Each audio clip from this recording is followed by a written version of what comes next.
Hello, I'm Dr. Lance Morris, and welcome to number 49B of a sequential series. Over the last few weeks, you may have noticed that I have not been as consistent in making my weekly YouTube posts. This is primarily due to the B series winding down to an end. My plan is to take this B series and make it into an audiobook. Watch for it. When the B series is done, I will still be posting. Sometimes that may still be weekly, but not necessarily always. Please continue to stay tuned, as I will always have interesting and valuable information to share. The basis of the B series was to use an autobiographical reference to share my 5 principles, 3 paths, and 2 choices, and all sundry fill-in information that surfaced along the way. We have finally come to the 2 choices. Before I share those choices, let's quickly review the 5 principles and 3 paths. 5 principles. 1, I exist. 2, if I exist, there must be a reason why I exist. 3, if there is a reason why I exist, that reason must be knowable to me in this body, this mind, this life, and this consciousness. Or 4, nothing makes any sense. As number 4 was forming, I found myself completely rejecting it, even as a possible option. Number 5, if there is a savior, savant, or guru, it is inside of each and every one of us. If it is in each and every one of us, then paradoxically, it is at the same time outside of us in everybody and everything, thus being reflected back to us. 3 paths. 1, the path of white magic. This is to project a presumed positive outcome either to self or others. Going back in this series will help you kind of fill in the details of these more substantially. 2, the path of black magic. This is to project a presumed negative outcome either to self or others. 3, the neutral path, to hold an unconditional or detached space for self or others.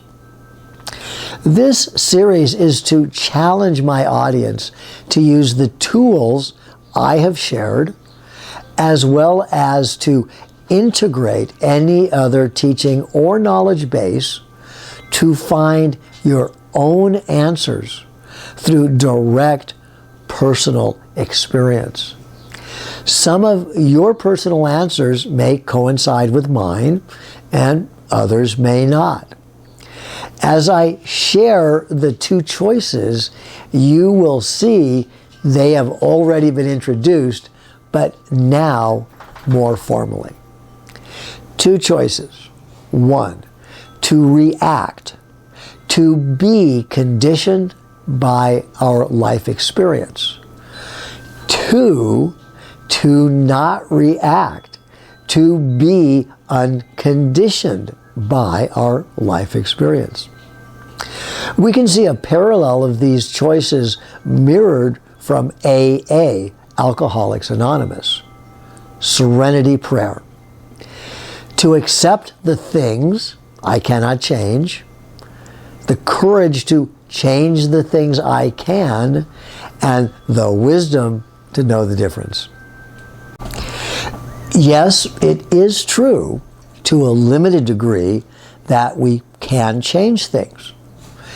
It is neither controlling nor changing things that has any significant impact on our spiritual awakening.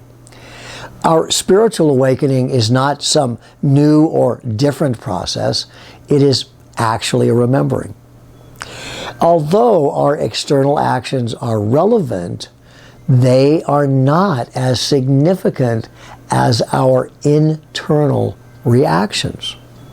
Things happen.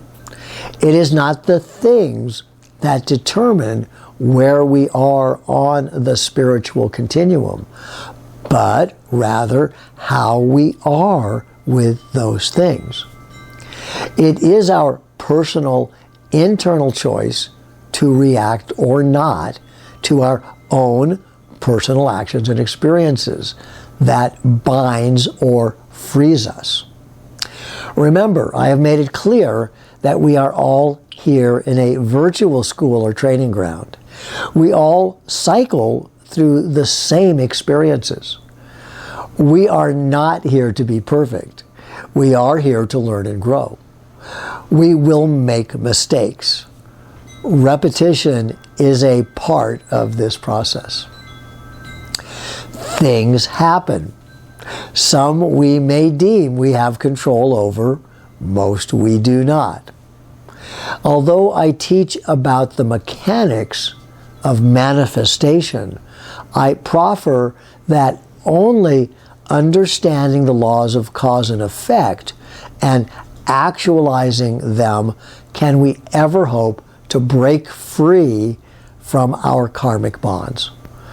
Yes, we can have anything, do anything, but at what price? We are not here in this body and this life to merely master the mechanics of manifestation, but to become master engineers of process or causation mechanics. The simple difference is that the first binds us in a perpetual karmic loop unless it is tempered by the latter. The latter frees us into our transcendent birthright as awakened soul consciousness beyond STEM, space, time, energy, and matter. It is only from this transcendent state that we can choose whether to intentionally reincarnate or not. In my experience, I have observed a common initial response from people becoming aware of the possibility of spiritual enlightenment. Generally, there is a consensus that given the opportunity, they will never return to an earthly body. Often, as these same people mature spiritually and realize that we are all particles of a unified whole, they choose to take the Bodhisattva vow. This comes from Buddhist spiritual traditions.